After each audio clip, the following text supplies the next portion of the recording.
अलग नहीं लग रहा आज? आज कुछ है क्या? हाँ। हाँ, पीढ़े तो भेज दूंगा आज, और तो मतलब आज कुछ है क्या, मतलब कुछ करने वाला नहीं, ठीक है ना? हाँ? आपका बर्थडे? हाँ। मैं हूँ नहीं, मैं जा रहा हूँ। हाँ, प्रसाद देता ना, उस टाइम दे दूंगा, अबे आज तो नहीं है, आने का बताओ।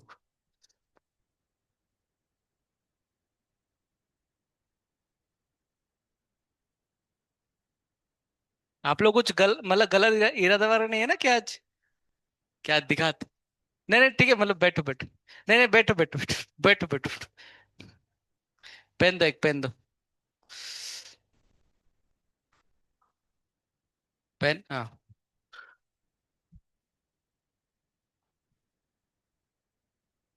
लास्ट क्लास में हमने पावर एनालिसिस पढ़ लेते ना, पावर एनालिसिस, ठीक है ना?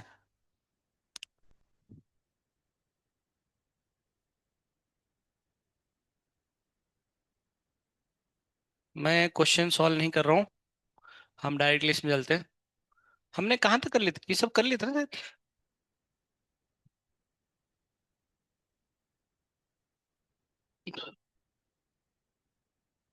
अच्छा, कुछ छूट गया था, ठीक है, इसको हम कल कर देंगे। आज से भी ये पढ़ लेंगे। हम्म। अभी जस्ट 4 ही बजे, 4 बजे खत्म करके आना, फिर कल है ना पेपर, और एक कल है, परसों। बकवास। और सबसे बकवास चीज पता है क्या है? पूरा स्टार्टिंग में बिठा दिए वो। मतलब अभी पीछे बैठे तो देख तो पाएंगे भाई, कौन कौन है, क्या क्या नहीं है। अब किसी देख ही नहीं पाएंगे, वैसे ठीक है, सब बूढ़ी लोग थे, पर ठीक है। क्या ही कर सकते हैं पर।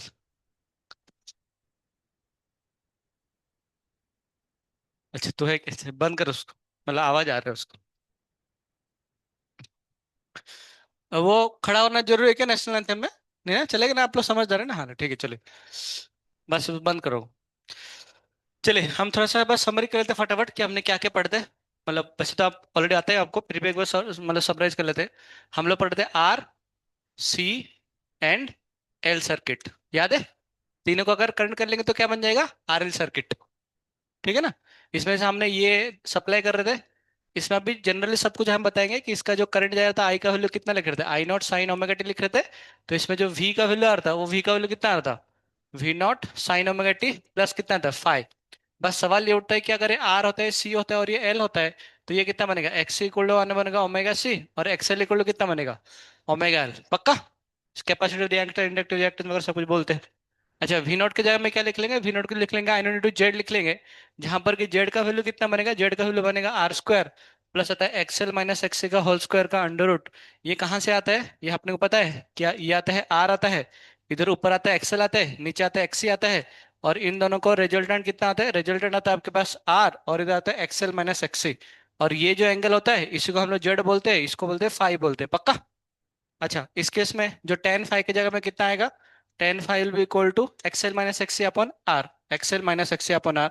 देखिए, ये चैप्टर बहुत इंपॉर्टेंट चैप्टर है, क्योंकि इसके ऊपर से एक सवाल आना गारंटेड है ना, छोटा चैप्टर पर बहुत जरूरी चैप्टर है ये। अच्छा, इसके बारे में हम लोग पावर के बारे देखे थे, कि जो एवरेज पावर का फॉर्मूला तीनों सर्किट को मिला के देखेंगे तो भी कितना आता है आपके पास, I R M S V R M S into कितना आता है, कॉस फाइव। जहां पर कॉस फाइव को हम लोग क्या बोलते हैं, पावर फैक्टर बोलते हैं, क्या बोलते हैं इसको, पावर फैक्टर। इसको हम ऐसे भी लिख सकते हैं, V naught I naught upon कितना आता है, 2 इंटू कॉस फाइव। अभी फाइव, ये कॉस फाइव का वैल्यू दो वैल्यू हो सकते हैं, एक बार जीरो हो सकता है, पर वन हो सकता है। कॉस फाइव जीरो कब होगा, जब आइदर इंडक्टिव, या फिर कैपेसिटिव, या फिर नॉन रेजिस्टिव, मतलब रेजिस्टेंस ही ना हो, सिर्फ इंडक्टर हो, सिर्फ कैपेसिटर हो, या फिर इंडक्टर कैपेसिटर सिर्फ हो, तो भी क्या बनेगा, तो ये जीरो बनेगा। परंतु अगर रेजिस्टिव हो, तो ये क्या बनेगा, वन आएगा। या फिर रेजिस्टिव कैपेसिटिव इंडक्टर हो, परंतु एक्सएल और एक्सी क्या हो जाए, बराबर हो जाए, तब भी क्या बनेगा, प्योर रेजिस्टिव बनेगा, तब भी cos फाई का वैल्यू वन आएगा, है ना? इतना हमने पढ़ लिए थे, पक्का? चलिए, अब भी देखेंगे हम रेजोनेंस का कंडीशन क्या होता है। सुनो, जैसे कि हम आपको बता रहे थे कि जो जेड का वैल्यू, रेजोनेंस का मतलब क्या है ना, रेजोनेंस का मतलब क्या है, जैसे कि हम लोग देख रहे थे, मैंने आपको ऑलरेडी पहले ही बता चुका था, कि मान चलो हमारे पास ये रेजिस्टिव सर्किट है, या हमारे पास कैपेसिटिव सर्किट है, और इंडक्टिव सर्किट है। इसको हमने सप्लाई किया आपका वोल्टेज से, ये आर है, ये सी है, और यहाँ पर कौन सा था, एल था। ये एक्स सी है, और ये कितना आएगा, एक्सएल बनेगा। तो अपने को ये पता है इसमें जो करंट फ्लो होगा इससे वोल्टेज बनेगा। तो इसमें जो करंट का वैल्यू आ रहा था वो आई नॉट इक्वल टू कितना आता है, वी नॉट अपन जेड आएगा, जहां पर कि जेड का वैल्यू कितना आ रहा था आपके पास, बोलो, R square plus XL minus X का होल स्क्वायर, है ना, इसका अंडर ऐसे। अच्छा, मैं चाहता हूँ करंट मैक्सिमम हो, मैं चाहता हूँ करंट मैक्सिमम हो, वोल्टेज का पीक वैल्यू तो चेंज कर ही नहीं सकते हैं, तो चेंज किसको करेंगे, जेड को। जेड को मिनिमम होने के लिए, जेड को मिनिमम होने के लिए ये वाला क्वांटिटी को जीरो हो सकता है ना। तो करंट मैक्सिमम कब होगा, अगर हमें करंट को अगर मैक्सिमाइज करना है, करंट को अगर मैक्सिमाइज करना है, तो हम क्या करेंगे, जेड को मिनिमाइज करेंगे। और जेड मिनिमम कब होगा, जब एक्सएल माइनस एक्सी होगा। तो जब एक्सएल माइनस एक्सी होता है, इस कंडीशन को हम बोलते हैं रेजोनेंस। क्या बोलते हैं इसको, रेजोनेंस। क्यों रेजोनेंस बोलते हैं, क्योंकि इस टाइम पे करंट क्या होता है, मैक्सिमम होता है। अच्छा, आपको पता है इन जनरल रेजोनेंस किसको बोलते हैं, जैसे मान चलो मेरे से बोलो ना, हरे कृष्णा हरे, अभी क्या है ना, अगर यही आवाज को दो लोग अगर बोलेंगे, तो एक प्लस एक दो नहीं होता है, क्या होता है, चार होता है। जैसे कि अगर हम सबको ही मिलके अगर बोलेंगे, चलो आप लोग इतना हाई फाई तो आएगा नहीं, नॉर्मल बोलते हैं, हरे कृष्णा बोलो, हरे कृष्णा, कृष्ण अरे कंटिन्यू करना है like, Hare Krishna, Hare Krishna, Krishna Krishna, Hare Hare, Hare Rama, Hare Rama, Ram Rama, Hare Hare. This is resonance. पर थोड़ा सा जो मान चलो, आप लोग एक वही गाते रहो गाते रहो, हरे कृष्णा, राम राम, हरे कृष्णा कृष्णा, हरे राम। आप लोग आते रहो, आप लोग आते रहो, आप लोग आते रहो, गाते रहो, हाँ गाते रहो, हरे कृष्णा, हरे कृष्णा, राम राम, भगवते वासुदेवाय, राम राम कृष्णा भगवते। ये देखो ये बिगड़ गया समझ रहे हो मैं क्या बोल रहा हूँ, दिस इज कॉल्ड रेजोनेंस। मतलब दोनों ही चाहते भाई तू ऊपर उठ, दोनों ही चाहते क्या है, ऊपर उठ, हरे कृष्णा, हरे कृष्णा। तो इसलिए क्या होता है, एम्पलीट्यूड बढ़ जाते हैं, समझ गए ना अभी।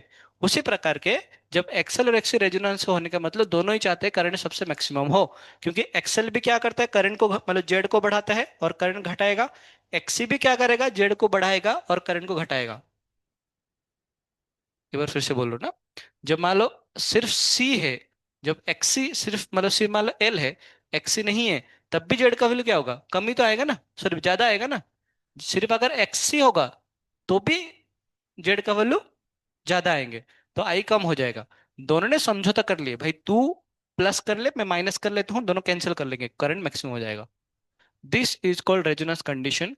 और इसका पता है ग्राफ कैसे बनेगा, ग्राफ कुछ इस प्रकार का, अगर हम करंट वर्सेस अगर ओमेगा, ओमेगा मतलब क्या होता है, फ्रीक्वेंसी, इसका ग्राफ बनाएंगे तो ग्राफ कुछ इस प्रकार कैसे बनता है। ये फ्रीक्वेंसी में आपका करंट सबसे मैक्सिमम होता है, इस फ्रीक्वेंसी में, है ना। This is called resonant frequency omega R. कौन सा फ्रीक्वेंसी में करंट मैक्सिमम आएगा, जब एक्सएल किसके बराबर होगा, एक्सए के बराबर। एक्सएल का वैल्यू बताओ, ओमेगा एल। एक्सए का वैल्यू कितना आएगा, one upon omega C. Omega square बन जाएगा इक्वल टू कितना बनेगा, वन अपॉन एल सी। तो ओमेगा इक्वल टू कितना बनेगा, वन अपॉन एल सी का under. This is very very important point, है ना। इस कंडीशन में आपका रेजोनेंस होगा, मतलब current will be maximum when omega equal to one upon L C. इसका फायदा पता है कहाँ पर यूज करते हैं इसको, क्या लग रहा है, इस कंडीशन को कहाँ पर यूज करते होंगे पहले जमाने में वो, पहले जमाने में क्या, आज का जमाने में भी, वो देखिए अपने एफएम, एफएम होता है एफएम, उसको ट्यूनिंग करते हैं ना, वो ये काम आता है। देखो कैसे दिखाओ, देखो देखो, जैसे मान चलो फॉर एग्जाम्पल ये सब कुछ वही सब लिखा है, अच्छा हाँ ऑब्वियस बात है। अच्छा इसमें ओमेगा कम आएगा ज्यादा आएगा, कम आएगा ना, और इसमें ओमेगा क्या होगा, ज्यादा होगा। ओमेगा अगर ज्यादा होगा तो कौन ज्यादा प्रिविलेंट करेगा, एक्सल या एक्सी। ओमेगा बढ़ने से क्या बढ़ता है, ओमेगा बढ़ने से क्या बढ़ता है, हाँ, हाँ, ओमेगा बढ़ने से कौन बढ़ता है, एक्सेल ना, एक्सेल। मतलब इस तरह वाला कौन सा सर्किट होगा, कैपेसिटिव या मतलब इंडक्टिव, इन है बे नालायक हो, this will be inductive circuit. और ये वाला वाला कौन सा आएगा, कैपेसिटिव सर्किट, है ना, कैपेसिटिव। क्यों, ओमेगा कम है तो ज्यादा ताकतवर कौन बनेगा, सी बनेगा, क्योंकि वन अपन ओमेगा सी ना। जितना ओमेगा कम उतना एक्सी ज्यादा, और जितना ओमेगा ज्यादा उतना एक्सएल ज्यादा, है ना, ऐसे आ जाएगा। तो इसलिए ये वाला पार्ट इंडक्टिव सर्किट बन जाएगा और ये वाला कैपेसिटिव सर्किट बन जाएगा, ये वाला कैपेसिटिव। यही सब चीज इसमें लिखा हुआ है ना, ये सब कुछ इसमें लिखा हुआ है। आप अगर देखोगे तो इंडक्टिव कैपेसिटिव वगैरह वगैरह फेराडीम का, इसको रेजोनेंट फ्रीक्वेंसी बोलते हैं। फ्रीक्वेंसी बनेगा 1/L C का अंडर रूट, तो फ्रीक्वेंसी कितना, मतलब ये एंगुलर फ्रीक्वेंसी बन गया, तो फ्रीक्वेंसी कितना आएगा, 1/2 पाई L C का अंडर रूट, ठीक है ना।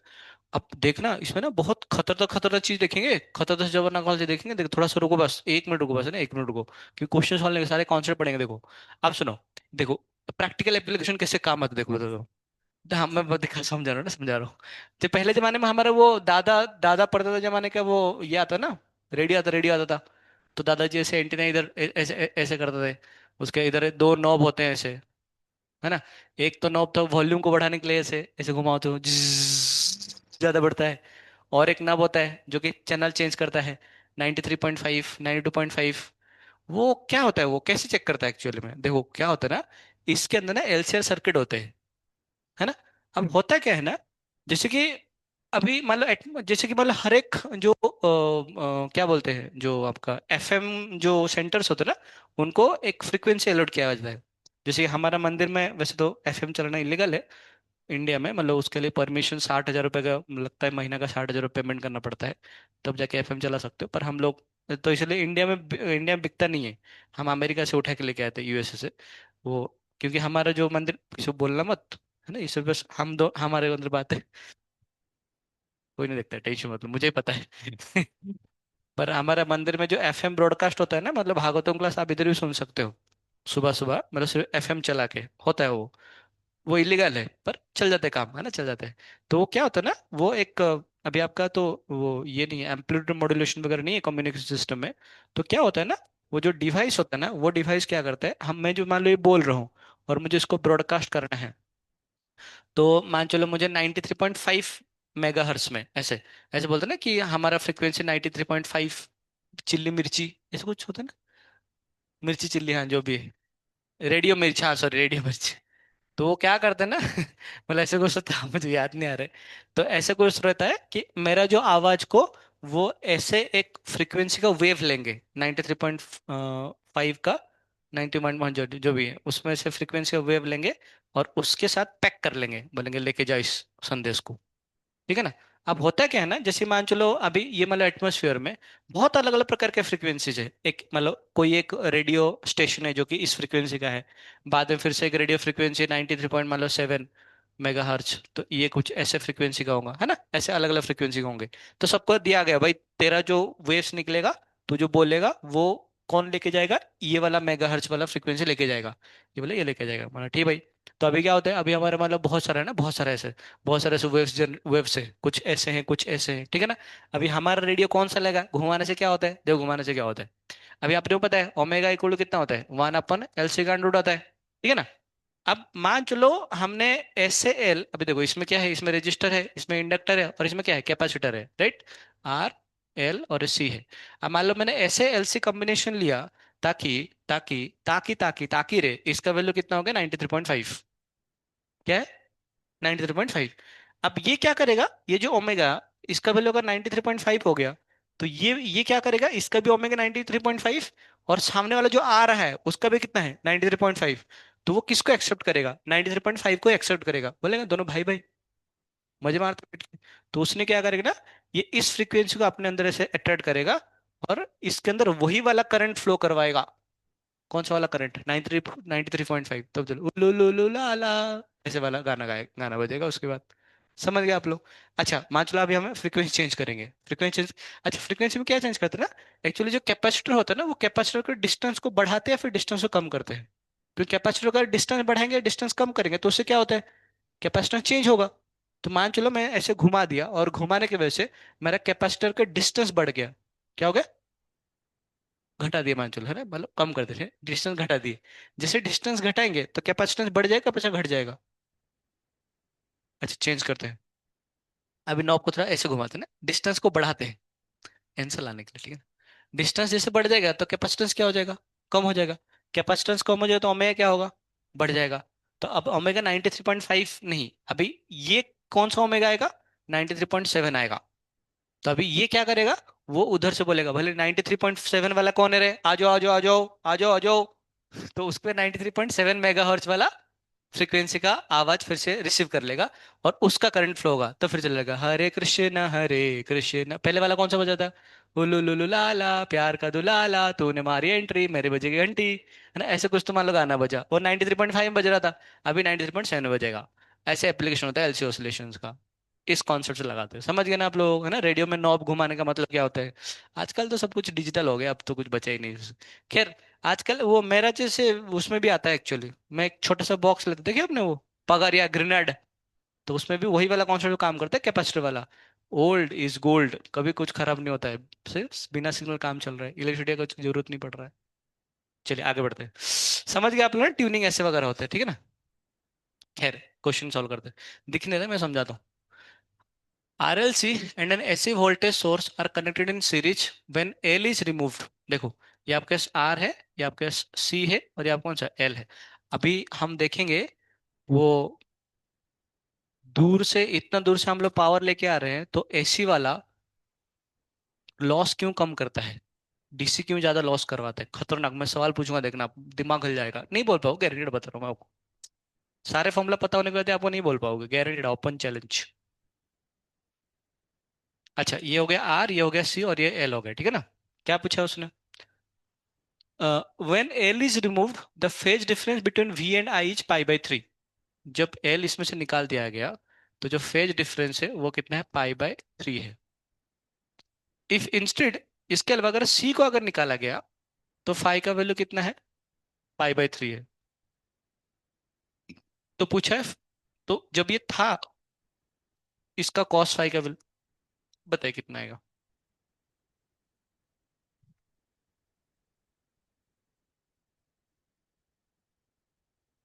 ओरिजिनल वाला कॉस फाई पूछा है, निकालने के बाद नहीं, पहले वाला कॉस फाई पूछा है, जब दोनों थे।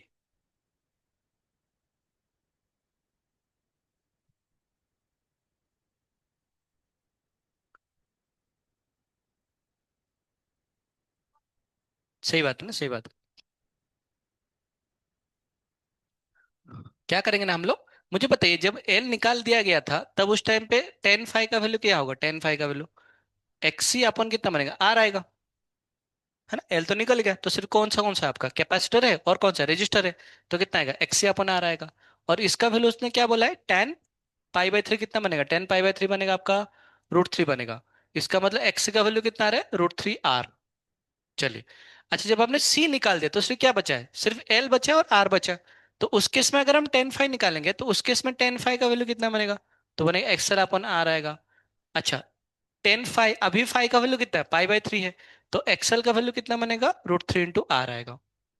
अच्छा, अब देखिए एक्सएल और एक्सी बराबर हो गया, इसका मतलब कौन सा कंडीशन है, रेजोनेंस वाला कंडीशन। मतलब कौन सा सर्किट है, प्योर रेजिस्टिव सर्किट होगा। प्योर रेजिस्टिव सर्किट में कॉस फाई का वैल्यू पता है अपने को, कॉस फाई कितना होता है, एक्सएल माइनस एक्सी अपन कितना होता है, आर होता है। कुछ गलत कर रहा हूँ शायद, R/Z होता है, सही बात है, मैं वो सोच रहा हूँ ऐसे कैसे हो गया, R/Z होता है। इस केस में एक्सएल और एक्सी तो बराबर है, तो जेड किसके बराबर आएगा, आर के बराबर आएगा। तो इसमें क्या आता है, रेजोनेंस वाला कंडीशन है ना, मैक्सिमम करंट फ्लो होता होगा, तो इसलिए कॉस फाई का वैल्यू आना जाएगा। अच्छा, एलसी ऑसिलेशन समझो। मैं सिर्फ गीता का सार बोलता हूँ, है ना, बाकी ये सब चीज छोड़ो, ये सब कुछ काम के लिए है। सुनो, सिंपल हार्मोनिक मोशन पढ़े आपने, पढ़े आपने, हाँ ऐसे सेम बिल्कुल, थैंक यू, आपने याद दिला दे, फॉर्मूला उसका ये था बोल, गधा। अब मान चलो ना, मान चलो आपके पास, अभी मैं आपको बोल रहा था कि प्योर इंडक्टिव सर्किट कितना पावर खाता है, जीरो। प्योर कैपेसिटिव कितना खाता है, जीरो। दोनों मिल जाएंगे तो कितना खाएंगे, जीरो। तो इसमें हम वही दिखा रहे हैं ना, वही दिखा रहे हैं एलसी ऑसिलेशन कैसे होता है। ये बिना तार का, बिना आर का तार है, क्या ये, मतलब नहीं, रेजिस्टेंस नहीं, नहीं रेजिस्टेंस नहीं, ठीक है ना। अब मान चलो फिलहाल के लिए आपका फुल्ली चार्ज है, क्या है ये, फुल्ली चार्ज है, और मान चलिए आपका पॉजिटिव चार्ज है और ये आपका नेगेटिव चार्ज है, कोई पाप। जैसे हम इसमें से ऐसे करंट कर लेंगे, इसका इंडक्टेंस एल है, इसका कैपेसिटेंस सी वगैरह है, क्या होगा, करंट फ्लो ना स्टार्ट हो जाएगा। कहाँ से करंट फ्लो होगा, ये बैटरी से काम करेगा, करंट ऐसे फ्लो होगा, धीरे धीरे से क्या करंट बढ़ना स्टार्ट, करंट बढ़ना स्टार्ट करेगा, होगा नहीं होगा। अच्छा, पता है क्या होगा, बस कंक्लूजन बताता हूँ, बहुत मतलब कहानी वानी सब चीज है ये सब कुछ, बट हमें जरूरत नहीं, बस जान के इतना सोचना है कि इनिशियल इसके पास जो एनर्जी था वो कौन सा एनर्जी था। मतलब इसके पास इनिशियल एनर्जी कितना है, जीरो है। और ये वाला एनर्जी, सारे के सारे एनर्जी किस में स्टोर्ड है आपका, कैपेसिटर का एनर्जी के पास है ना, जिसको इलेक्ट्रिक फील्ड के फॉर्म में स्टोर्ड है। किस में स्टोर्ड है, इलेक्ट्रिक फील्ड के फॉर्म में। वो वाला एनर्जी कौन सा एनर्जी है, half of Q not square upon C, Q square upon two C है सारे। जिस समय स्विच बंद करेंगे तो ये वाला करंट ऐसे फ्लो होना स्टार्ट होगा। जैसे करंट फ्लो होगा तो सारे के सारे एनर्जी फिर से क्या होगा, एक टाइम ऐसे आएंगे जहां पर कि मैक्सिमम करंट फ्लो हो रहा होगा। कौन सा करंट फ्लो होगा, मैक्सिमम करंट फ्लो होगा इस एल के एक्रॉस में। और तब ये कैपेसिटर पूरा डिस्चार्ज हो गया होगा। ऐसे क्यों होता है बाद में जाने की जरूरत नहीं है, बस है ना। ये कैपेसिटर डिस्चार्ज हो गया, कैपेसिटर कोई चार्ज नहीं होगा। सारे के सारे एनर्जी किस में स्टोर्ड हो गए, मैग्नेटिक फील्ड के फॉर्म में। किसके फॉर्म में स्टोर्ड हुए, मैग्नेटिक फील्ड में। इसमें पता है कौन सा एनर्जी बन जाएगा, ये बन जाएगा half of L I square. सही है ना। कहानी खत्म हो गया, नहीं। इसने देखा भाई साहब डिस्चार्ज, करंट फ्लो करवाओ। अब क्या होगा, कुछ समय के बाद ऐसा होगा, इसमें करंट फिर से जीरो हो जाएगा और ये वाला प्लेट पॉजिटिव बन जाएगा, ये वाला नेगेटिव बन जाएगा।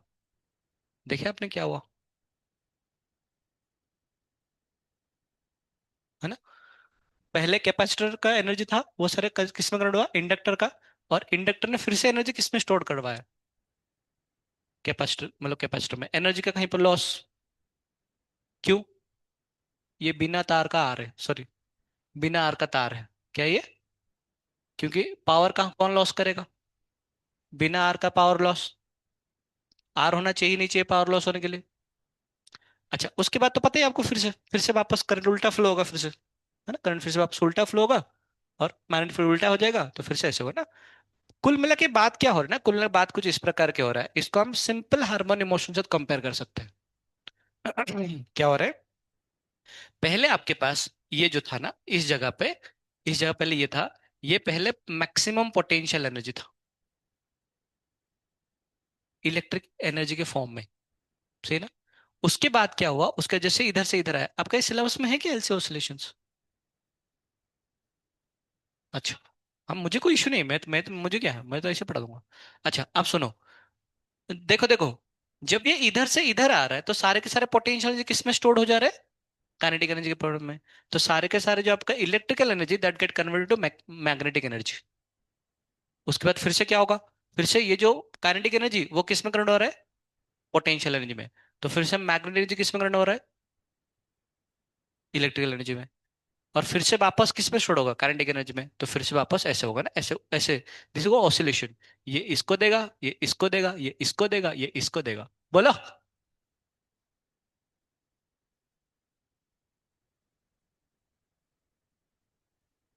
नालायक, कुछ बोलने के लिए बोला मैंने, हाँ। क्या होता है, ये इसको देगा, ये इसको देगा, ये इसको देगा, ये इसको देगा, इलेक्ट्रिकल एनर्जी कन्वर्टेड टू।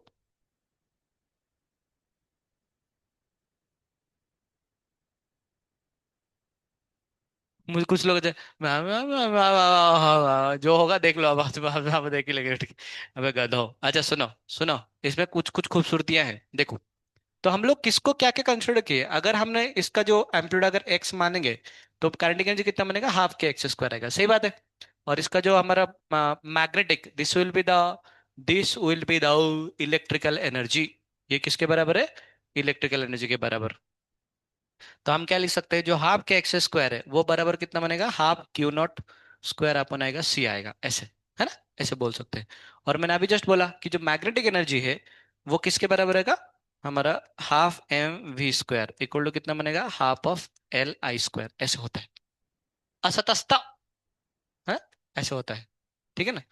तो मुझे बताइए, अगर आप कंपैरिजन आपको सीखेंगे तो मुझे थोड़ा सा इसके ऊपर थोड़ा चर्चा करके बताइए कि जो Q होगा वो x के बराबर आएगा, है ना। तो हम अगर कंपेयर करेंगे एस एच एम और कौन सा एलसी ऑसिलेशन के साथ, तो बाकी सारे ना, बाकी सारे हम ऐसे ही कर लेंगे, बस इसको कंपेयर एस एच एम में जो एक्स होता है वो एलसी ऑसिलेशन में कितना आएगा, क्यू आएगा।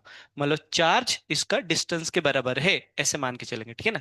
तो बताइए के किसके बराबर आएगा, 1/c के बराबर आएगा। दिख रहा है बाकी हाफ हाफ तो कैंसिल हो जाएंगे, है ना, के हाफ से। अच्छा ये बताइए, एस एच एम का जो एम है वो किसके बराबर आएगा आपके पास, इसका एल के बराबर आएगा।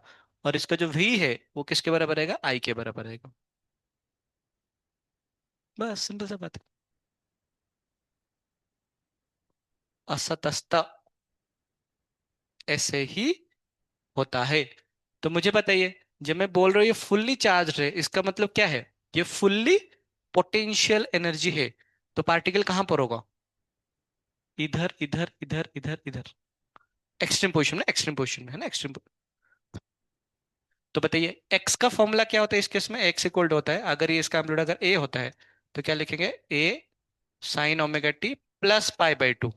नक्की? क्योंकि एक्सट्रीम है ना, इधर फेज, इनिशियल फेज डिफरेंस है। तो मुझे बताइए इसके लिए अगर लिखना चाहेंगे तो Q will be equal to कितना बनेगा? Q not.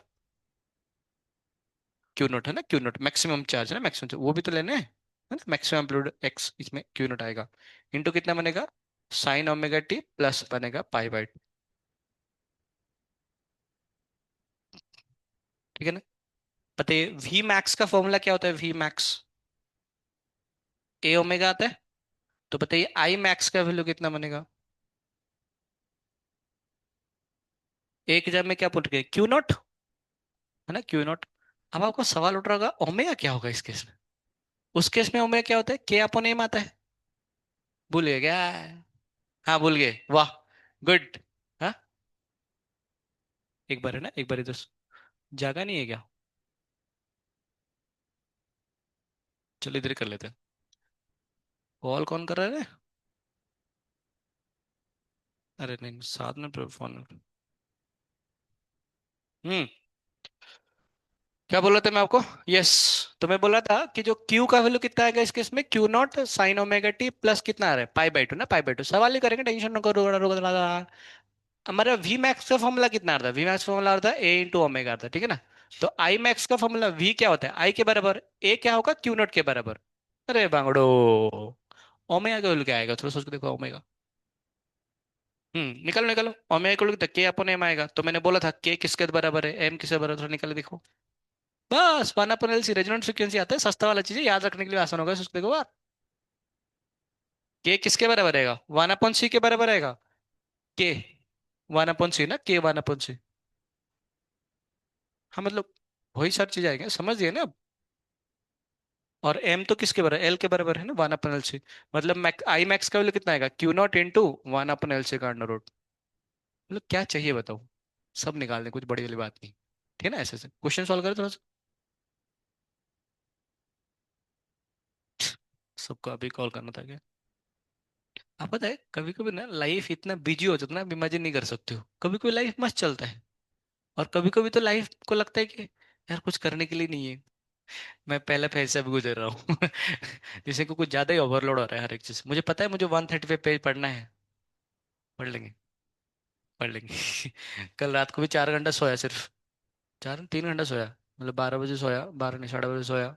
3:30 बजे उठ उठ गया फिर से। और क्या कर सकते हैं? उसके बाद अभी जस्ट मैं आया 4 बजे, 4 बजे आया, 3:30 बजे, 4 बजे, 3:30 बजे आया, खाना खाया। और खाना खा के थोड़ा 4 बजे सो गया। मैं आधा घंटा उठ जाऊंगा। और नींद खुलते 5 बज गया। जब मैं 5 बजे देखा तो मैं पहले इसको कॉल कर रहा था, फोन नहीं लग रहा था। रोनी, हाँ कुछ तो होगा। तो रोनी को कॉल किया, रोनी बोला सब बैठे हैं सर, सब बैठे हैं। बोले ठीक है तो फिर। और मैं आया देखा कि कोई नहीं बैठे, मुझे गुस्सा आ रहा था, बोला कि ना लगे को। बोले इधर तो नहीं देखा था, मैं से आके देख लिया, मतलब कोई नहीं है, मुझे नहीं पता कि इधर सर है। ये लोग बैठे हुए हैं महाजन। क्वेश्चन सॉल्व करें। हम्म। क्या पूछा है? Find Q as a function of time if the situation given at T equal to zero. T equal to zero में इसमें चार्ज क्यू नॉट है, इसका सी सी है, इसका एल एल है। और इनिशियली करंट कितना? जीरो फ्लो होगा ना, धीरे धीरे करंट अभी फ्लो होना स्टार्ट करेगा। तो निकाल चुके थे हमने Q as a function of time. तो क्यू का वैल्यू कितना आएगा? अभी निकाला ना, क्यू नॉट इंटू कितना बनेगा? साइन ओमेगा टी प्लस बनेगा पाई बाई टू। क्यों? क्योंकि ये वैसे वाला कंडीशन है। ये कौन सा वाला कंडीशन है? ये वैसे वाला कंडीशन है कि एक्सट्रीम पोजीशन में है फिलहाल के लिए। एनएलपी से एक्सट्रीम पोजीशन में है, तो ये ऐसे ऐसे मोशन कर रहा होगा। सही है ना? ये वाला क्वेश्चन आ जाएगा। अच्छा क्या पूछा है? अच्छा मैं कर लिया एक्चुअली, फाइंड आई मैक्स। निकाले निकाल लिया। आई मैक्स इक्वल टू कितना बनेगा? क्यू नॉट इंटू बनेगा ओमेगा आएगा नहीं। तो क्यू नॉट अपन कितना बनेगा? एल सी का अंडर ना, ये आ जाएगा। ठीक है ना? ये तो मैंने कर लिया तुम्हें। ठीक है। Find minimum time after which magnetic energy equal to electrical energy. हाँ ये सोचने वाली बात है। देखो क्या था हमारे पास इस पर था, ये मान चलो आपका स्प्रिंग ब्लॉक सिस्टम था। ब्लॉक अभी इधर है। मतलब ये कुछ इस प्रकार का मोशन करेगा। मुझे बताइए इसका मतलब क्या है ना, मैग्नेटिक एनर्जी इलेक्ट्रिकल एनर्जी होने का मतलब क्या हुआ? Potential energy equal to kinetic energy. तो बताइए पोटेंशियल एनर्जी काइनेटिक एनर्जी कहाँ पर बराबर होता है? A/√2 पता है क्या आपको? भूल गए? काइनेटिक एनर्जी फॉर्मूला कितना होता है? Half of K × A² - X²। और पोटेंशियल क्या होता है? Half of K x²। ये मैंने बोला था आपको, हाफ के कैंसिल हो जाएगा। ये बनेगा A² इक्वल टू कितना बनेगा? 2x²। इसलिए x का वैल्यू कितना बनेगा? A/√2। ठीक है ना, A/√2। तो बेसिकली क्या पूछा है ना, ये पूछा अभी मैग्नेटिक एनर्जी और इलेक्ट्रिकल एनर्जी बराबर होने का मतलब है पोटेंशियल एनर्जी काइनेटिक एनर्जी बराबर होना। पार्टिकल अभी कहाँ पर था? इस जगह पर था ना, पार्टिकल अभी इस जगह पर ठीक है ना। उसको कहाँ पर आना है? x = A/√2, मतलब इधर आना है। आपको याद है क्या A/√2 मतलब इसका फेज कितना बनेगा? हाँ क्या होता है वो? पाई में बताइए। π/4 ना, π/4। ठीक है ना। तो ये फेज अगर π/4 हुआ तो ये वाला फेज कितना है? π/4 है। आपको ऐसे जमाना चाहिए, है ना, आपको ऐसे जमाना चाहिए। तो इसको इधर से इधर जाने के लिए जो फेज कवर करना पड़ा वो कितना कवर करना पड़ा? π/4 का फेज कवर करना पड़ा। अगर π/4 का फेज वो कवर कर रहा है तो इसको समय कितना लग रहा है? समय लगता है, बोला था मैंने आपको, T/8, है ना। फेज का और आधा हो जाता है ना, π/4 का और आधा होता है। तो T/8। तब सवाल उठता है कि टाइम कैसे निकालें, टाइम पीरियड? 2π/ω, है ना, सही बात है। तो ये कितना आएगा? 2π/8 इंटू ओमेगा। अभी ओमेगा क्या होता है? बहुत ही बढ़िया, आप तो बहुत होशियार निकले। 2π LC का अंडर रूट अपन आएगा 8, ये आपका आंसर। समझ गए ना? पूरा अक्खा एसएचएम में कुछ सॉल्व नहीं करना है ना, कुछ सॉल्व नहीं करना है, बस ऐसे में कंपेयर कर लो, फटाफट फट कट कट कर सारे आंसर आ जाएंगे, ठीक है ना। देखने के लिए आपको लग रहा होगा है एसएचएम में कहाँ से आ गया L और C। ऐसे होता है ना, मैथमेटिकली भी डिराइव कर सकते हैं हम, बिल्कुल। ये देखो, ये सब डेरिवेशन होता है ना, सब डेरिवेशन होता है ना, काहे मगजमारी करना, समझ है ना, एसएचएम पढ़ के आए थे हम लोग। चलिए, ट्रांसफार्मर आखिरी पार्ट है, निपटते हैं, कल सवाल करेंगे। How electrical supply to homes. घर में हमारा करंट कैसे सप्लाई होता है ना। पूरा एसी पढ़ लिया हमने। हमारा अच्छा, एसी का पहले जो पढ़ाई था उस टाइम मैंने कुछ बोला था, क्या बोला था? कि हम एसी क्यों इस्तेमाल करते हैं, डीसी क्यों नहीं इस्तेमाल करते? पावर लो ज्यादा होता है ना, मैंने बोला था कि अगर मान चलो आपका एक्सटर्नल सर्किट में रेजिस्टेंस आर है, या हमारे पास बैटरी है और इंटरनल रेजिस्टेंस आर है, मैं चाहता हूँ इसमें मैक्सिमम पावर लॉस हो, तो उसके लिए आर किसके बराबर रहेगा? आर के बराबर। मतलब इसमें जितना पावर लॉस है इसमें उतना ही पावर लॉस हो, वाह। सही है बेटा। मतलब बैटरी लगाया, जितना पावर लॉस मेरे सर्किट में होगा उतना पावर लॉस बैटरी खत्म, गर्म होकर खत्म हो जाए, क्या फायदा? तो फिर 50% एफिशिएंसी है। तो हम क्या करते हैं ना, देखो कैसे होता है ना, कि इधर एक क्या बोलते हैं इसको, पीपी मतलब क्या होता है?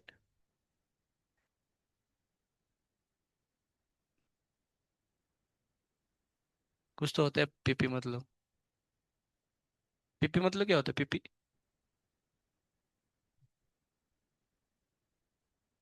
अबे नहीं, पीपी। पीपी ठीक है, प्राइमरी पावर। ठीक है ना, प्राइमरी मतलब जहां पर पावर जनरेट हो ना, हाइड्रोलिसिटी वगैरह। हाँ, कुछ होगा, पावर स्टेशन नहीं, पीएस हो गया। पावर परफॉर्म नहीं, छोड़ो छोड़ो, अच्छा। सुनो सुनो, ये वो जगह है जहां से पावर जनरेट होता है ना, जैसे हाइड्रोलिसिटी जनरेट हुआ ना, पानी गिरा के टरबाइन घुमा के जहां से इलेक्ट्रिसिटी जनरेट करते हैं। उसके बाद क्या होता है ना, इतना स्टेप अप ट्रांसफॉर्मर लगाया था, क्या लगाया था उधर? स्टेप अप, मतलब जैसे मान लो मेरा घर में अगर पावर जनरेट कर रहा हूँ और मुझे भेजना है, मान चलो क्या नाम भूल गया मैं वो। हाँ, धनंजय घर में भेजना है। तो मैं क्या करूंगा? तो मैं इधर पावर सप्लाई करने के बाद मेरा घर में क्या लगाऊंगा? स्टेप अप ट्रांसफॉर्मर लगाऊंगा। स्टेप अप ट्रांसफॉर्मर का काम क्या होता है? लो वोल्टेज को हाई वोल्टेज में कन्वर्ट करना। क्या करना? फायदे देखेंगे, थोड़ा सा रुको ना, थोड़ा सा रुको। अब हाई वोल्टेज में कन्वर्ट हो गया, उसके उसको भेजूंगा मैं कहाँ पर? धनंजय घर तक। अभी मान चलो मैंने भेजा ऐसे 4,000 वोल्ट, ऐसे भेजा धन 4,000 वोल्ट से मर जाऊंगा सर मैं, मेरा इलेक्ट्रिकल डिफेंस ऐसे खत्म हो जाएंगे। तो हम उनके घर में क्या लगाऊंगा मैं? Step down transformer. तो फिर से वो 4,000 वोल्ट को किस संग करेगा? 220 से, और उसके बाद उसे घर में जैसे लगा रहे हैं लगाएगा वो, ठीक है ना। पर ऐसे क्यों करते हैं समझा करो, है ना, इसे फायदे क्या होते हैं? बहुत सारे फायदे होते हैं। देखो, होता क्या है ना, जैसे मान चलो फॉर एग्जाम्पल मैं आपको जस्ट टाइम बता रहा था। जैसे मान लो ये आपका पावर हाउस, हाँ पावर हाउस नहीं, पीएच, ठीक है। अब उससे क्या होता है ना, इससे क्या होता है ना, ये हाँ हाँ, पावर प्लांट, सही बात है, सही बात, सही बात है, वाह वाह, क्या बोला, क्या बोला, पावर प्लांट ना, पावर प्लांट, सही बात है, पावर प्लांट, बिल्कुल, किसने बोला? धनंजय ना, गुड।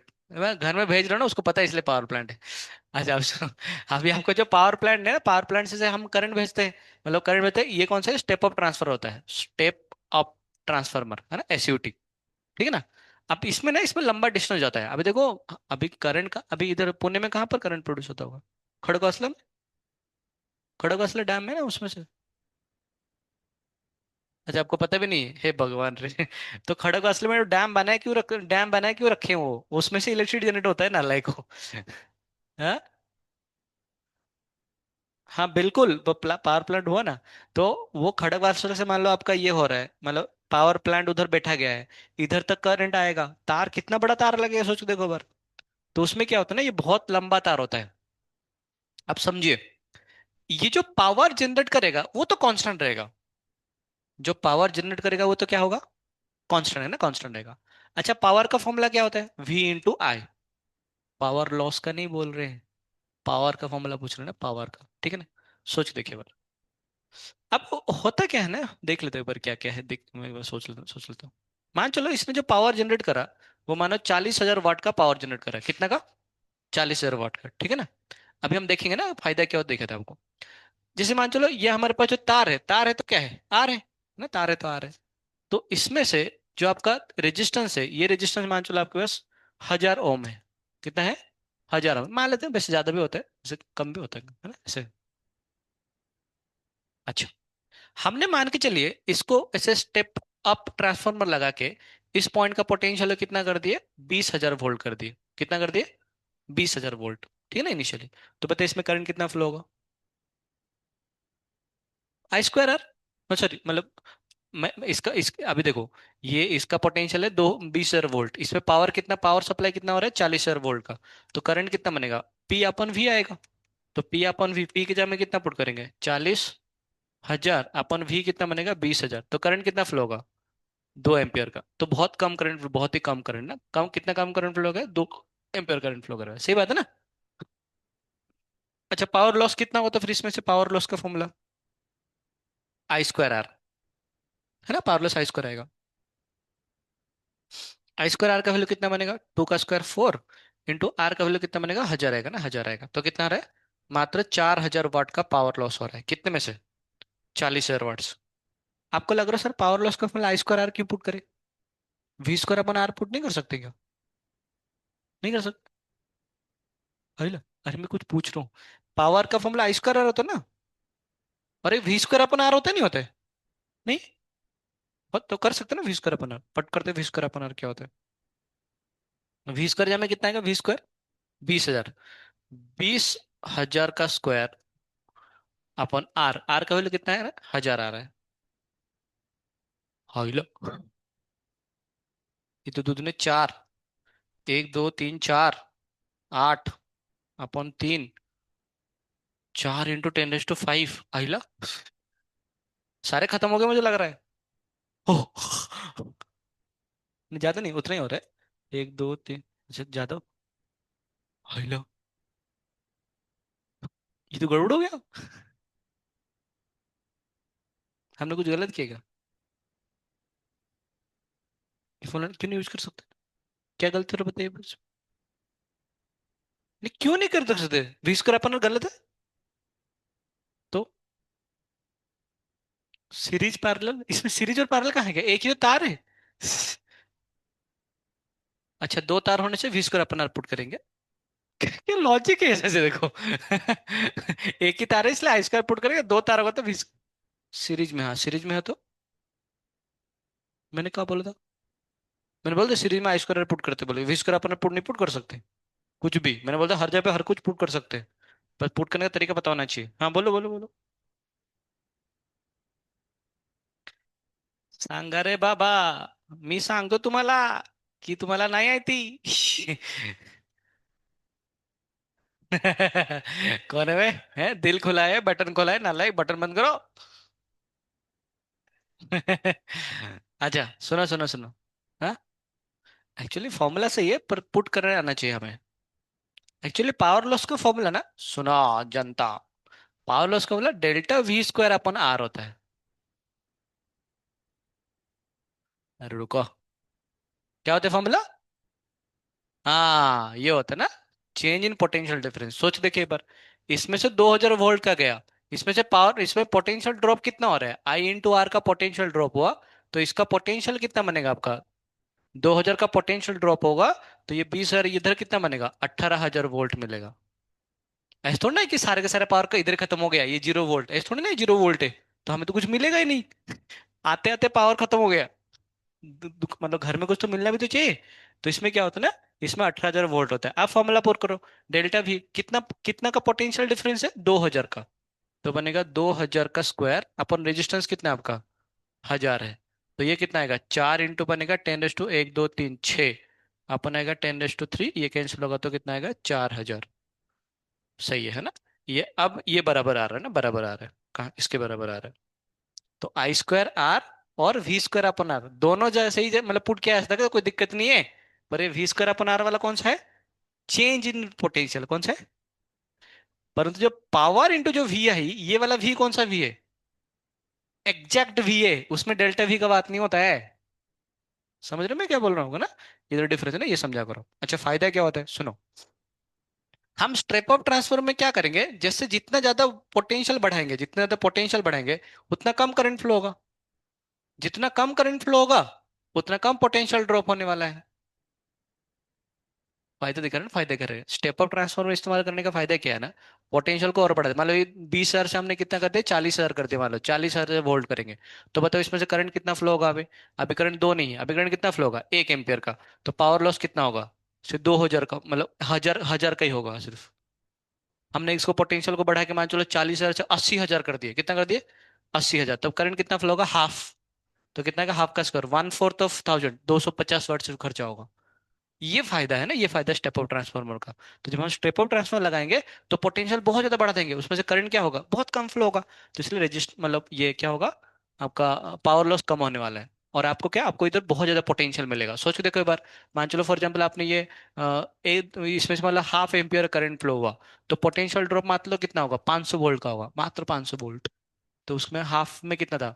हाफ मतलब इधर कितना, 80,000 वोल्ट था। 80,000 वोल्ट माइनस कर दो 500, कितना बनेगा? 799, ऐसे कुछ तो आ जाएगा ना, इतना वोल्ट आ जाएगा, है ना? समझ गए ना? मतलब जितना ज्यादा स्टेप अप करेंगे, जितना ज्यादा हम मतलब वोल्टेज बढ़ाएंगे इस एंड में, उतना ज्यादा वोल्टेज हमें मिलेगा इस एंड में, लॉस कम होगा। यही तो फायदा था एसी सर्किट का, इसलिए हमने इसको इस्तेमाल करा। समझ गए आप लोग, है ना? ठीक है भाई सब, उसका हमारे घर में मिल जाएगा एनीवे। तो क्या होता है, तो अभी समझते हैं कि ट्रांसफार्मर क्या होता है। ट्रांसफार्मर में क्या होता है, इसमें कुछ प्राइमरी कॉइल्स होते हैं, इसमें मैं चलो बना दो ना। ट्रांसफार्मर में क्या होता है ना, ट्रांसफार्मर ऐसे कुछ होता है, इसमें कुछ प्राइमरी कॉइल्स होते हैं और कुछ सेकेंडरी कॉइल्स होते हैं, ऐसे ऐसे होता है ना, ऐसे श्यू श्यू श्यू श्यू, है ना, ऐसे बन जाएगा, ठीक है ना। ये वाला क्या होता है ना, ये वाला आपका प्राइमरी वोल्टेज होता है। क्या होता है ये? Primary voltage. और ये वाला कौन सा वोल्टेज होता है आपका? सेकेंडरी वोल्टेज होता है, ठीक है ना। कौन सा वोल्टेज होता है? सेकेंडरी वोल्टेज होता है। इसमें नंबर टर्न्स को बोलते हैं एनपी बोलते हैं, और इसमें नंबर टर्न्स को क्या बोलते हैं? एनएस बोलते हैं। सही ना, सेकेंडरी टर्न और एक होता है प्राइमरी टर्न। अच्छा क्या होता है ना, जैसे कि ये एक इंडक्टर से काम करता है ना, इंडक्टर में तो जो पोटेंशियल को हम ऐसे लिख सकते हैं, वीपी इक्वल टू आएगा N into D phi upon D T. जो फ्लक्स पास ना, फ्लक्स पास करेगा, क्योंकि एसी है, बार बार फ्लक्स क्या चेंज हो रहे होंगे, फ्लक्स कांस्टेंट तो होंगे नहीं। तो इसलिए वीपी इक्वल टू कितना पता ना, ये EMF equal to d phi upon D t होता है, इंटू नंबर ऑफ टर्न्स करेंगे। और हम मान के चलते हैं इसमें जितना फ्लक्स मतलब ऐसे इंड्यूस हो रहा है, वही फ्लक्स एग्जैक्टली इसमें भी उतना इंड्यूस हो रहा है। तो जो वीएस का वैल्यू बनेगा, that VS will be equal to कितना बनेगा? एनएस इंटू बनेगा d phi upon D t. दोनों केस में जो फ्लक्स है, change in flux, rate of change in flux same हो रहा है। मतलब इसमें से जितना फ्लक्स चेंज हो रहा है, ये सर फ्लक्स सर पास पास होंगे ना सर, ये माइंड फिर सर पास पास होंगे ना, पास पास होंगे सर, पास पास होंगे। तो इसकी वजह से क्या होगा, हम ऐसे ऐसे मान के चलेंगे, वैसे सच में ऐसे नहीं होता है कि इसके थ्रू जितना फ्लक्स पास कर रहा है, मैग्नेटिक फील्ड पास कर रहा है, ये एग्जैक्टली उतना ही फ्लक्स इसके थ्रू भी पास करवा रहा है, ऐसे मान के चलेंगे। और उसके बाद भी क्योंकि हमने इसमें क्या डाले हैं, इसमें ये जो आपका इंडक्टर के अंदर हमने एक आयरन मेटल डाला ना, कौन सा आपका कोर डाला है ना, कोर डाले हैं, इसलिए इसका इंडक्टेंस बहुत ज्यादा बढ़ जाता है।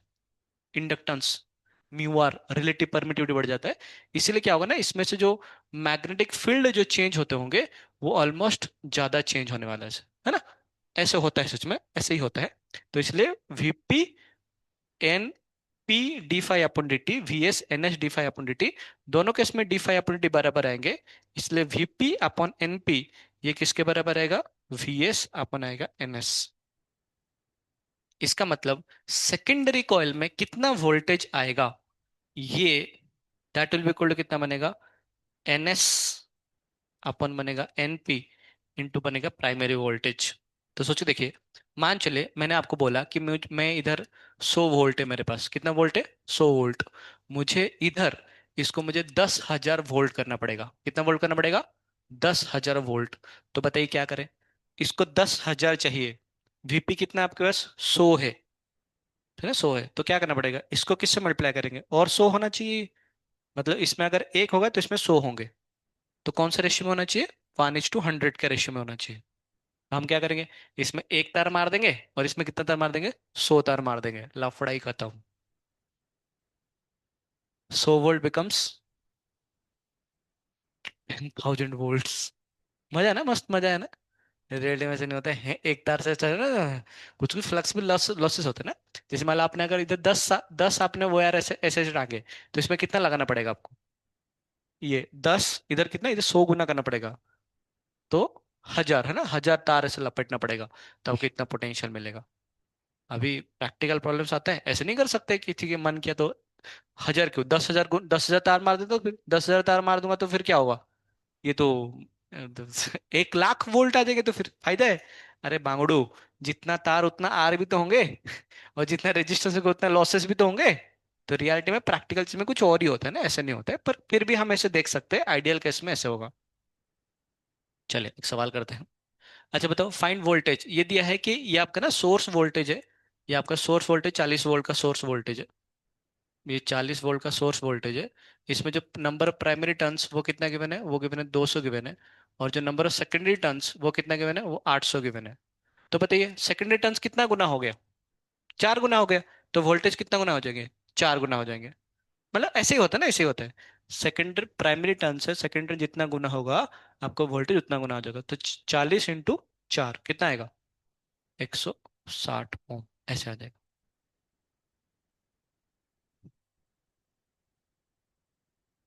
अच्छा रेजिस्टेंस, अच्छा उसने, अच्छा ओके, उसने बोला है कि ये 16 ओम का रेजिस्टेंस है, तो इसके एक उसमें 160 वोल्ट का हुआ।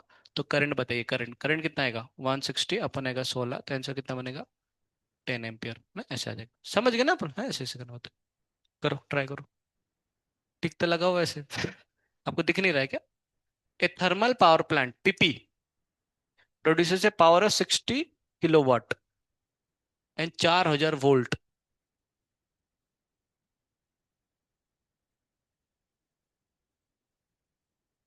600 किलोवाट एंड 4,000 वोल्ट का ये सप्लाई कर रहा है। If it is first stepped up, ये स्टेप अप किया गया कितने में, 1:10 में। तो ये इनपुट कितना था, 40 4,000 वोल्ट, आउटपुट कितना निकला होगा, 10 गुना, 10 नहीं 10 गुना, ठीक। ये कितना आएगा, 40,000 वोल्ट का ऐसे ये निकलेगा ऐसे, और ये जाएंगे ऐसे। Then transmitted, if the power to the consumer has to be supplied at 200 volt. तो आपने कितना किए थे इधर, 40,000 तो इधर आया था, पर आपने क्या स्टेप डाउन करोगे, और स्टेप डाउन करके कितना करोगे आप, 220 करोगे, सॉरी 200 वोल्ट करोगे। Find the ratio of number turns in the primary to the secondary. तो देखो कितना गुना कम हो गया ये अगर एनपी हुआ, अगर एनएस हुआ, देन एनपी अपन जो एनएस है वो किसके बराबर आएगा, 40,000 अपन 200 कितना आएगा, 400 अपन 200 आएगा। तो कितना आएगा, 200 है ना, ऐसे आ जाएगा, है ना, ऐसे बन जाएगा। तो कौन सा ऑप्शन, टिक भी तो मारा हुआ है पहले से ना, उसमें कोई दिक्कत वाली बात नहीं। टिक तो मारा है, आप देख के बोल सकते, समझ गए ना आप लोग, पहले स्टेप अप उसका स्टेप डाउन। अच्छा स्टेप अप करने का फायदा क्या होगा, क्यों पावर लॉस कम होगा, आर कैसे कम होगा, ना लाइक है तार है तो आर है, आर तो मेटेरियल प्रॉपर्टी है। इसमें करंट कम फ्लो होगा ना, करंट कम फ्लो होगा है ना, क्योंकि पावर इक्वल टू कितना, वी इंटू आई, वी बढ़ गया तो आई क्या कम हो जाएगा। आई कम हो गया तो आई स्क्वायर कम हो गया है ना, इसलिए करंट कम हो गया। अच्छा देख लो कुछ थ्योरेटिकल सवाल है। हीट लॉस इन ट्रांसफार्मर क्या क्या कॉज होता है? प्रॉब्लम क्या होता है ना, flux leakage due to poor design and air gaps in the core, all the flux due to primary does not pass through the secondary. मतलब इसमें से इतना फ्लक्स चेंज होगा, इसमें से उतना फ्लक्स चेंज होगा, ऐसे कोई जरूरी क्योंकि इसके बीच में क्या है, एयर गैप है, तो कुछ लॉस होगा नहीं होगा, हो जाएगा। अरे कुछ एयर कुछ लॉस होगा नहीं होगा, होगा। तो d phi upon D t इसमें और डी फाई अपॉन टी इसमें, दोनों में सेम आएगा अलग अलग आएंगे? अलग अलग आएंगे। तो आपको एक्चुअली में रिजल्ट सेम सेम आने वाला है क्या? नहीं आने वाला है। तो क्या करेंगे उसके लिए, पास पास ले आओ ना, पास पास ले आओ। तो ऐसे ऐसे रखते हैं ना, ऐसे ऐसे। तो रेक्टिफिकेशन में क्या करेंगे, by winding the primary and secondary coil one over the other, ऐसे रख लो बस। मतलब ये दोनों को ऐसे मत करो, ऐसे करो, और इसमें ऐसे ऐसे ऐसे ऐसे ऐसे ऐसे, और ये ऐसे ऐसे ऐसे ऐसे ऐसे ऐसे कर लो बस। तो उसमें क्या है, जितना प्राइमरी से पास करेगा उतना सेकेंडरी से पास करेगा। ऐसे ट्रांसफार्मर भी दिखते हैं ऐसे, सही है ना? अच्छा और क्या प्रॉब्लम होता है, resistance of the winding cause heat loss. अब जितना ज्यादा तार उतना ज्यादा क्या होगा, आर होगा, और जितना रेजिस्टेंस होगा उतना ज्यादा हीट लॉस भी होंगे, गर्म हो जाएगा ट्रांसफार्मर। तो क्या करेंगे, in high current low voltage windings are minimized by using thick wire. कभी देखिए मोटे मोटे तार इस्तेमाल करते हैं, जो मोटे मोटे तार ना वो घर के लिए नहीं होता है, उसे बोलते हैं ना कि हाई वोल्टेज तार है ये। नाम सुने कभी हाई वोल्टेज तार? इसका मतलब क्या है, उसको ट्रांसमिशन में लगा रहे हैं। मैं बोल रहा था ना आपको, जैसे मान लो स्टेप अप है, और उसके बाद क्या जाएगा, ये स्टेप डाउन है ना, स्टेप डाउन। तो स्टेप अप से स्टेप डाउन हो जाएगा, ये कौन सा, ये नॉर्मल तार है जो कि ट्रांसमिशन में सिर्फ काम आने वाला है। तो इधर का वोल्टेज क्या होगा, बहुत ज्यादा होता है, और इसमें करंट क्या होता है, बहुत कम होता है। तो सिर्फ अगर मैं इसका रेजिस्टेंस को बहुत कम कर लूंगा, तो आई स्क्वायर आर क्या हो जाएगा, और कम हो जाएंगे। अरे बांगड़ू, तो आई स्क्वायर कम होता है, इधर क्या, इधर मोटा तार इस्तेमाल करो, क्यों? क्योंकि आर का वैल्यू कितना होता है, रो एल अपॉन ए, जितना ज्यादा ए उतना कम आर, इसलिए मोटा तार का इस्तेमाल करते हैं, घर पे नहीं। हाई वोल्टेज जैसे रास्ता वगैरह में चल रहा है ऐसे लंबा लंबा, तो मस्त मोटा वाला तार इस्तेमाल करते हैं ताकि रेजिस्टेंस कम हो जाए। हम स्टेप अप करके वोल्टेज बढ़ाए, करंट तो वैसे भी घटा रहे हैं, और रेजिस्टेंस भी घटाएंगे मोटा तार इस्तेमाल करके। देखो प्रैक्टिकल चीजें, सब प्रैक्टिकल चीजें। अच्छा आगे बढ़ते हैं। एडी करेंट्स, एडी करंट्स क्या है, the alternating magnetic flux induces eddy current in the core and causes heating. Eddy current करे बोला था मैंने आपको, है ना? जैसे मान लो मैंने ऐसे ऐसे अगर बना दिया, तो उसमें क्या होगा ना, जैसे मान लो मैंने ऐसे बना दिया इसको ना, इतना ऐसे मोटा बना दिया, ऐसे ऐसे इतना मोटा बना दिया। अब उससे क्या होगा ना, उससे प्रॉब्लम ये है कि इसमें से ये से घूम जाएगा, ऐसे घूम जाएगा, ऐसे घूम जाएंगे, ऐसे घूम जाएंगे। तो क्या करेंगे, इसको ऐसे काट लेते हैं बीचों बीच में से। कभी आपने देखे इसे, मतलब मैं दिखाया था आपको एक बार, वैसे कट करता है एक्चुअली, उसको बोलते हैं लैमिनेटेड कोर इस्तेमाल करते हैं। नाम तो सुने हो कभी ना कभी, था ना लैमिनेटेड कोर। मतलब वो कभी ट्रांसफॉर्मर देखे नहीं, काट तोड़ फोड़ के, मतलब वो, मतलब इसको ऐसे ही रखते हैं ऐसे, पर ये कौन सा ना, ये एक तो ऐसे रहेगा और एक ऐसे रहेगा, एक ऐसे रहेगा, ऐसे रहेगा, ऐसे सब रहते हैं। तो उससे क्या होता है ना, उससे इनके अंदर ये लूप्स नहीं बनते ना, लूप्स नहीं बनते है ना, दिखाते रुको लास्ट में दिखा देंगे। Hysteresis, alternating magnetization of current causes hysteresis. आपको याद है हमने मैग्नेटिक फील्ड में पढ़े थे ऐसे, कि पहले ऐसे जाएगा, उसके बाद ऐसे जाएगा, उसके बाद ऐसे जाएगा। तो हम क्या चाहेंगे, पतली चिड़िया मोटी चिड़िया? मोटी चिड़िया को तो क्या होगा, ज्यादा लॉस होगा, बोला था मैंने उस टाइम ना, मैंने बोला था उस टाइम पे। तो हम क्या करेंगे, ये जो हिस्ट्रेसिस लॉस, क्योंकि ये ना ऐसे करंट एक बार ऐसे फ्लो होगा, करंट ऐसे फ्लो होगा, अल्टरनेटिव करंट है ना, फ्लक्स चेंज होते रहते हैं हमेशा। तो इसमें से कुछ पहले मैग्नेटाइज होगा, डिमैग्नेटाइज होगा, फिर से मैग्नेटाइज होगा, फिर से डिमैग्नेटाइज होगा, फिर ऐसे चलते रहेंगे। तो इसलिए क्या होगा, उसमें हिस्ट्रेसिस लॉस होता है। तो हम क्या करेंगे, it is kept minimum by a magnetic material. तो ऐसे मटेरियल इस्तेमाल करेंगे जिससे कि हिस्टोरेसिस कम हो। मतलब किसका, पतली चिड़िया, तो कौन सा, सॉफ्ट आयरन इस्तेमाल करते हैं, पता है ना उस टाइम पे हिस्ट्रीज में। हरे कृष्णा कृष्णा कृष्णा हरे हरे, हरे राम राम राम हरे हरे। एक मिनट बस लैमिनेट कर दो,